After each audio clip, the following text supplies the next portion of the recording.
Imagine waking up this morning, your eyes open, but it's not the sunlight that you feel first.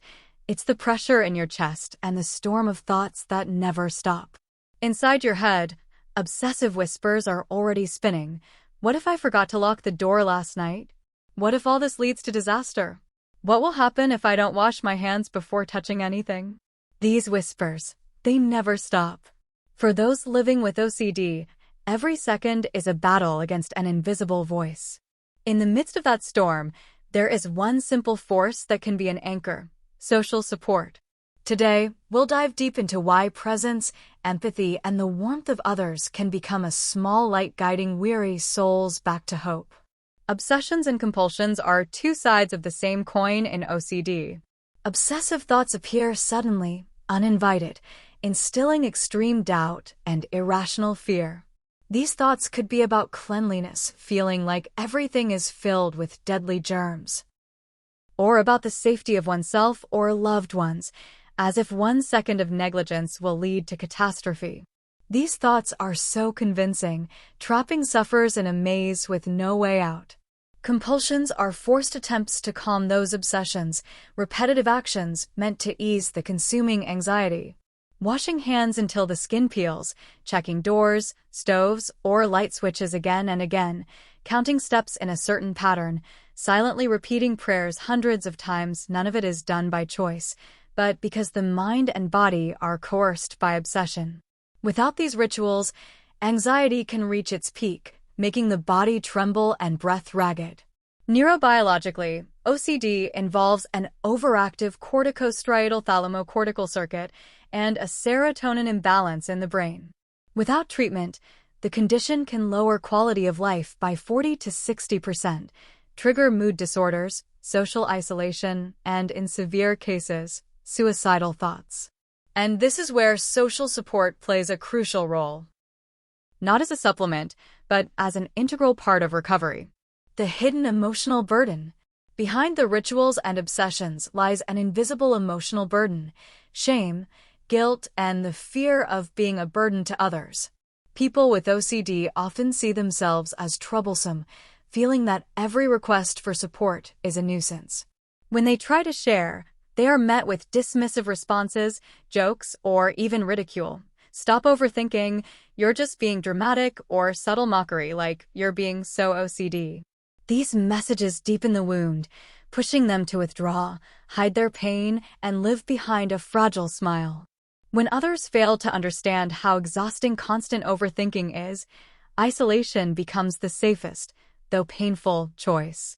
And in that moment, the presence of just one person who listens without judgment can make the difference between maintained hope or lurking despair. How social support helps. Social support for people with OCD isn't about offering instant solutions, but about creating a safe space where they feel heard and valued.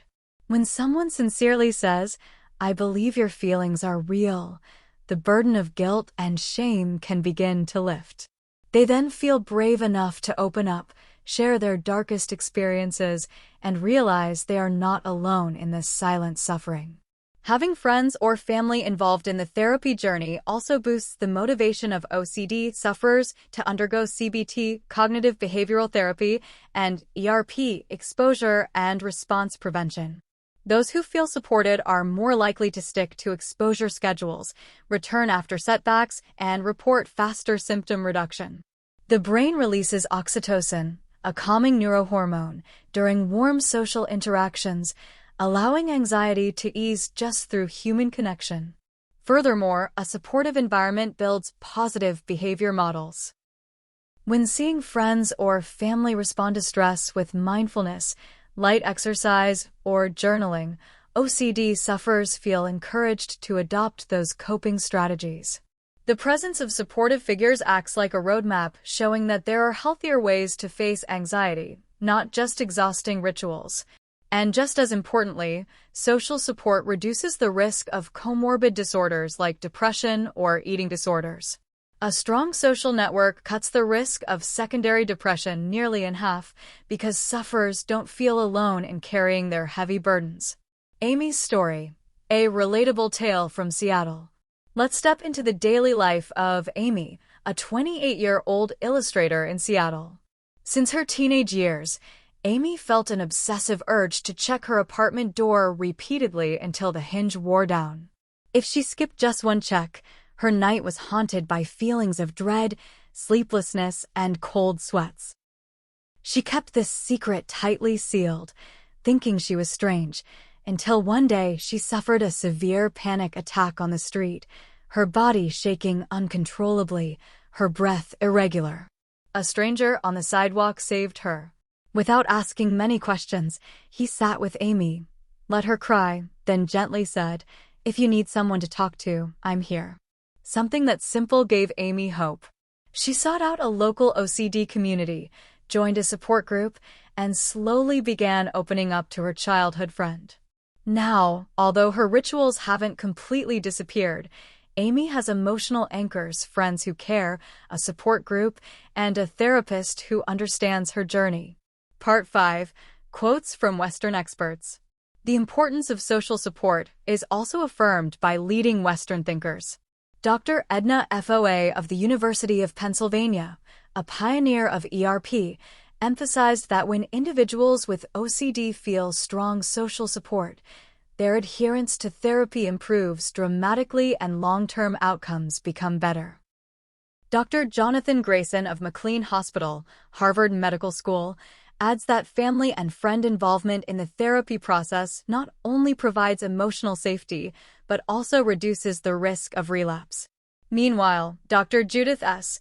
Beck from the Beck Institute for Cognitive Behavior Therapy explains that social connection is inherently part of the neurobiological healing process from anxiety disorders, as warm interactions stimulate oxytocin production and reinforce emotional bonds. Building sustainable social support. Building effective social support takes commitment and consistency. First, shared education can be a starting point, inviting professionals to share knowledge about OCD in community spaces, homes, or casual gatherings. By understanding symptoms and impacts, stigma slowly fades, replaced by empathy. Second, consistent presence through weekly check-ins, short calls, coffee sessions, or simple text messages shows that we care without waiting for them to ask. Third, participation in therapy, such as accompanying someone during ERP practice, makes sufferers feel less alone when facing their greatest fears. Fourth, creating safe communities, offline in cafes or local libraries, or online through platforms like Discord or Zoom, provides a space where sufferers can share coping strategies, victories, and defeats without fear of judgment. Fifth, practical help, like assisting with tasks that trigger anxiety, such as grocery shopping, removes logistical burdens that may provoke compulsions. And sixth, encouraging institutional policies, such as workplaces providing quiet rooms or flexible hours, shows that social support can be embedded in larger systems, not just individual efforts. A call to action. Each of us has a role.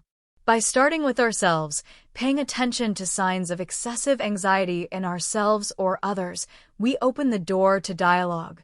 Say something simple, "I'm here if you ever need," and follow up with genuine presence. Share information about OCD on social media. Use hashtags like #SupportOCD or donate your time and energy to support communities. Our involvement, no matter how small, strengthens the social safety net that saves lives. A message to OCD warriors. To you watching this, who may be trapped in silent storms inside your mind, know that your struggle is real and worthy of compassion. Asking for help is not weakness, but your greatest act of courage. Every small step toward therapy, every time you open up to someone, is a victory. If today feels heavy, send a message, "I need a friend today," or express gratitude to someone who has stood by you.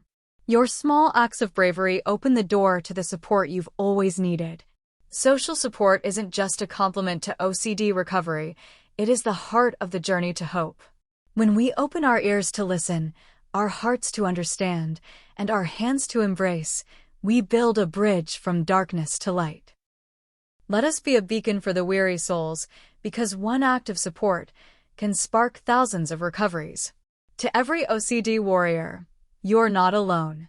We care. We support you. Disclaimer. This video is created for educational, inspirational, and awareness purposes. Its content is not intended to replace professional diagnosis, therapy, or treatment. If you or someone you know is experiencing symptoms of OCD, anxiety, depression, or other mental health conditions, please reach out to a psychologist, psychiatrist, or your local mental health services. Asking for help is a sign of courage. Support is a human right. Together, we can weather the storm. And with a call to like, comment, subscribe, and an invitation to share experiences in the comment section. What's your story? Tag a friend who needs to hear this. Together, we are stronger.